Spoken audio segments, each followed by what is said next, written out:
이번에 실리콘밸리 은행 사태가 놓고 봤었을 때 관련 자산들이 미국 의회의 승인을 요하는 자산이었더라면 제가 보기엔 생각보다 위기가 커졌을 것 같아요. 그런 측면에서 놓고 보면 머릿속에서 첫 번째로 이걸 생각하시면 돼요.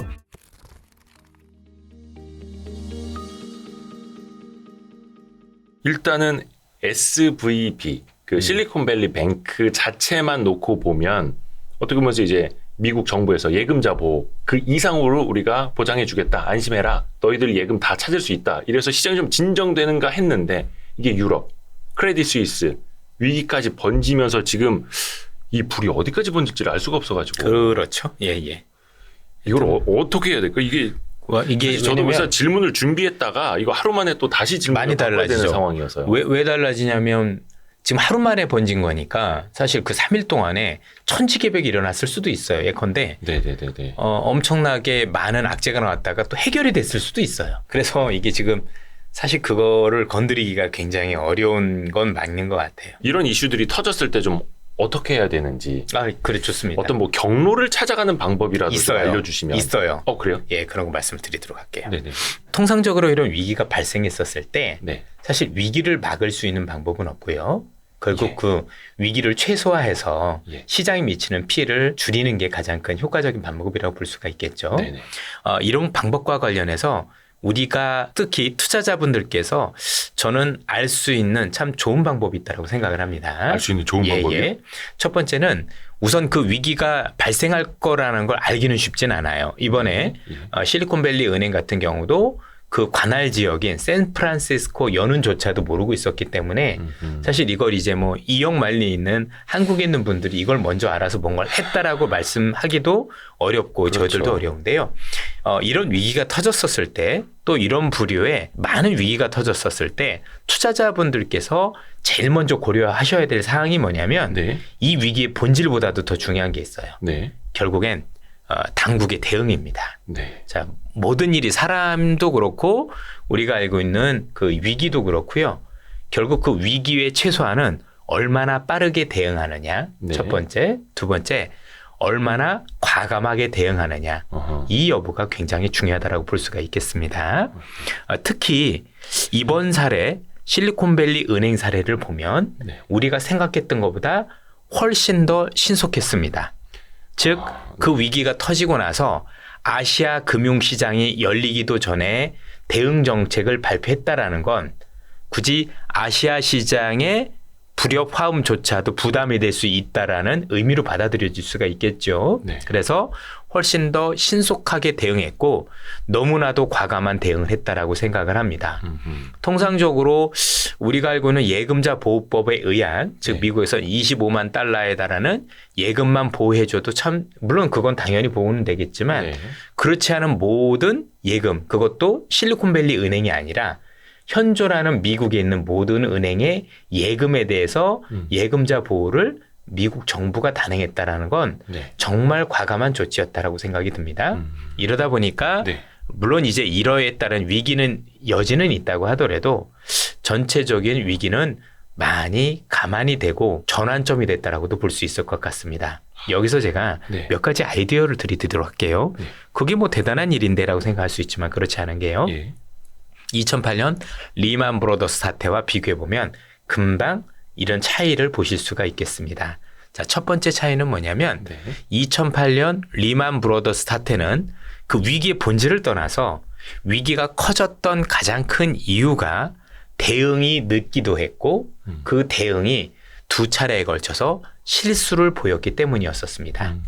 사례를 들어드리면 이 리만 브로더스 사태는 사실 많은 그 관련 채권자들이 네. 또는 당국에서도 그 주변에 있는 분들 또 많은 석학분들이 리만 브로더스를 파산시키면 안 된다. 정말 큰일이 벌어진다라고 많은 경고를 했음에도 불구하고 네. 당시에 폴슨 재무장관이나 벤 버냉키 의장이 네. 이를 거부하게 됩니다. 아마 리만 브로더스 사태가 터지기 바로 직전에 우리 산업은행이 이걸 인수한다라는 얘기가 있었었어요. 그때 뭐 글로벌 네네. 메가뱅크 예. 진출한다 하면서 MB 그래서 정부 때. 그것도 실패했던 적이 있고 두 번째는 영국에서 또 인수하기로 했었거든요. 네. 대신에 영국에서 조건을 달았죠. 만약에 부실이 생기면 그 부실에 대해서는 미국이 책임을 져라라고 했는데 미국이 그걸 거부합니다. 그리고 결국 대마불산이 뭐니 이런 건 없다라고 얘기하면서 도덕적 해이 이런 얘기 나오면서 파산을 시켰던 거죠. 네. 그래서 파산시키지 말아야 될 은행을 파산시켰다. 그럼 이렇게 질문하실 수도 있어요. 야, 당연히 잘못한 애들 파산시켜야 되는 거 아니야? 어이없게도 이 리만 브로더스 사태가 일어나기 바로 직전에 미국의 몇 개 안 좋은 은행들이 역시 똑같이 어려움이 있었는데 네. 그건 다 구제를 해줬어요. 아, 그러면 당시에. 상식적으로 볼 때 그 당시에 여러 은행들이 망해갈 걸 구해줬으면 이 리만 브로더스 은행도 구해줄 거라고 생각하는 게 우리의 상식이 맞는 거죠. 그게 시장의 예, 기대치였다는 그렇습니다. 거죠. 왜냐하면 이전권 해줬으니까 예. 바로 직전에 망했던 은행들은 다 구해줬거든요. 네. 근데 이건 안 해줬어요. 네. 자, 그게 첫 번째 위기였었고요. 두 번째 실수는 뭐냐면 좋습니다. 그렇게 해서 리만 브로더스가 파산하고 그 여파가 우리가 알고 있는 주택담보대출, 즉 MBS니 뭐 CDS니 요 이제 크레딧 디폴트 스왑이죠. 네. 이런 것들과 관련된 파생 상품이 마구마구 연결되어 있어서 시장이 아수라장이 됐습니다. 네. 여기에 대해서 또 당국이 야 이렇게 되면 안 되니 우리가 구제금융 프로그램을 만들자라고 했던 게 타프라는 거였었습니다. 네. 트러블 에셋 릴리프 프로그램. 네. 그래서 부실 구제금융 프로그램을 7천억 달러를 제안을 하죠. 네. 그래서 그거를 했는데 문제가 있어요. 어떤 문제가 있냐면 미국은 법으로 네. 정부나 정부 기관, 준하는 기관에서 보증을 하는 거는 연준이나 미국 재무부가 의회의 승인 없이 즉각적으로 구제를 할 수 있는데 네. 민간 금융이 발행한 것들 이런 것들 같은 경우는 의회의 승인이 있어야 가능합니다. 아마 이번에 기억하실지 모르겠지만 코로나 때 잘 알고 계시는 것처럼 그 민간 사채, 회사채 네. 이런 것과 관련해서도 사실 의회에 승인했던 부분들 그런 게 있었었죠. 네. 그래서 7천억 달러에 대한 구제금융을 의회한테 승인을 요구를 합니다. 이거 대단히 위험하니까 부실 자산을 담을 수 있는 이 프로그램을 승인해 주세요 하는데 이걸 의회가 거부했어요. 처음에는. 네. 처음에 거부하는 바람에 그 폭락이 제일 컸죠. 네. 그래서 사실 리만 브로더스 사태는 전반적으로 놓고 봤었을 때 사실 막을 수 있는 위기는 아니었지만 그래도 그 피해를 최소화할 수 있는 두 번의 기회를 오히려 날려버리고 더 큰 위기로 발전시켰던 계기가 됩니다. 자, 그런데 네. 이번에 있었던 실리콘밸리 은행이 뭐가 다르냐면 실리콘밸리 은행이 가지고 있던 네. 자산이 잘 아시다시피 두 가지였죠. 크게는 하나는 55%가 MBS라고 불리는 주택저당채권. 네. 또 하나 미국 국채죠. 네. 근데 이 주택저당채권은 흔히 얘기해서 프라임이라고 그래서 우리 그 모기지 관련해서 주택담보대출 관련해서 우량채가 있고 불량채가 네. 있죠. 불량채는 서브 프라임, 우량채는 프라임이라고 하죠. 네. 이 프라임 요거 관련해서는 정부 보증이 들어갑니다.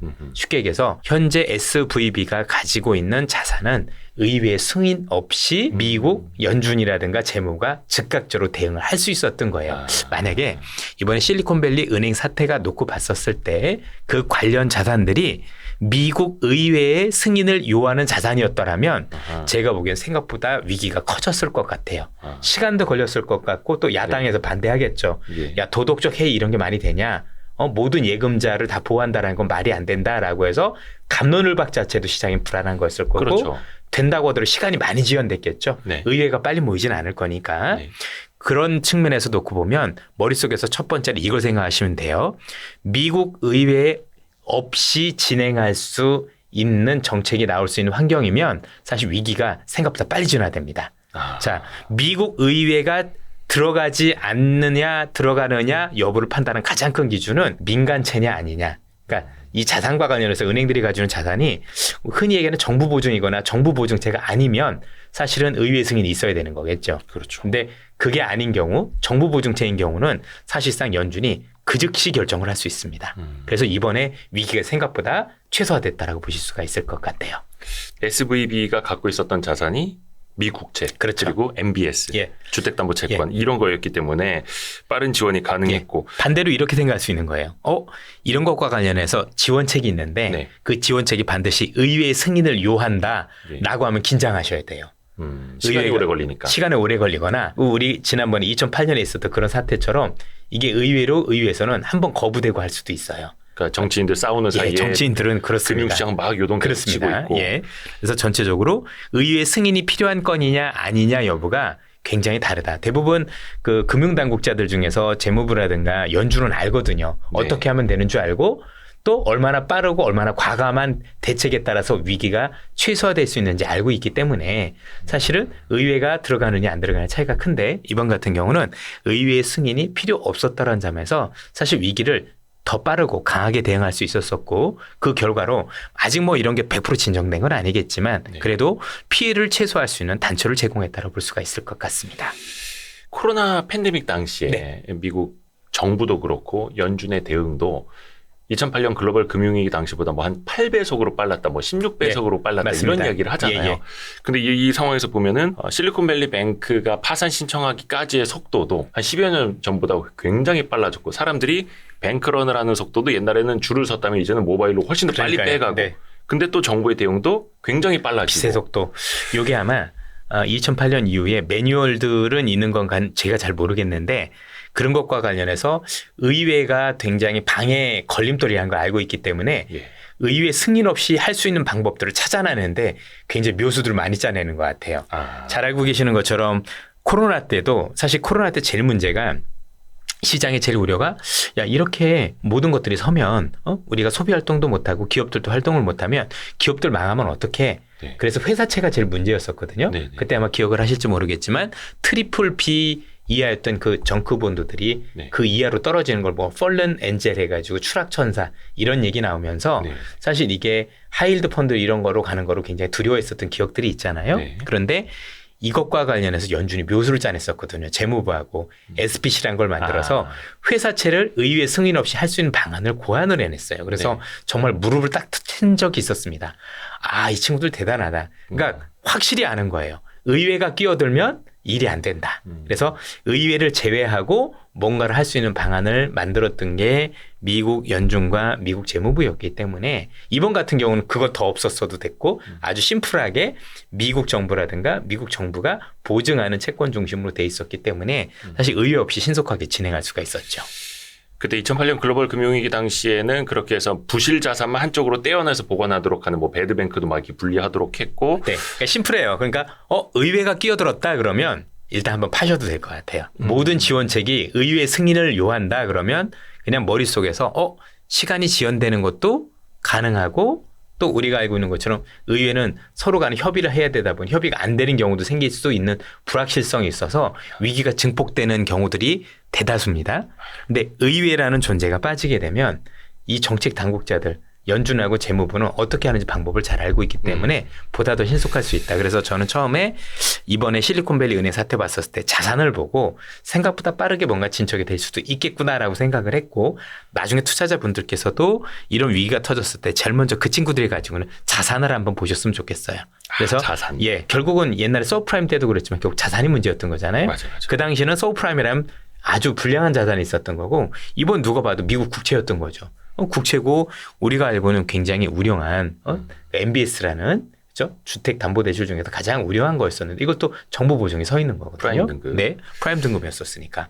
그러면 의회가 없어도 되는구나. 그러면 보다 빠르게 대응할 수 있겠구나. 이렇게 보셔도 되겠습니다. 그때 그 글로벌 금융위기 당시에 정부가 꺼내들었던 카드 중에 강력했던 거 하나가 뭐였냐면 시가 평가를 일시적으로 하지 않도록 했던 거. 맞습니다. 왜냐하면 보유하고 있는 채권이나 자산들 가격이 뚝뚝 떨어지니까 금융사들 부실 자산이 되게 커지는 효과가 났었는데 뚝뚝 가격이 떨어지고 있어도 시가로 평가 안 해도 돼. 그냥 내가 장부가로 인정을 해줄게. 그러면서 막 시장이 좀 살아났던 그런 기억이 있는데 지금 뭐 말씀 주신 것처럼 이번 같은 경우도 되게 연준이 묘수를 빼냈던 게 미국 국채나 이런 거 가지고 있었던 거 사실 국채는 만기까지 가져가면 모든 금액과 거기다 이자까지 다 받을 수 있잖아요. 네네네. 중요한 건 만기 전에는 가격에 따라서 왔다 갔다 해서 실현되지 않은 그렇죠. 손실이 있는 거죠. 그렇죠? 채권은. 예. 그럼 이 실현되지 않은 손실을 실현되지 않게만 만들면 되는 거거든요.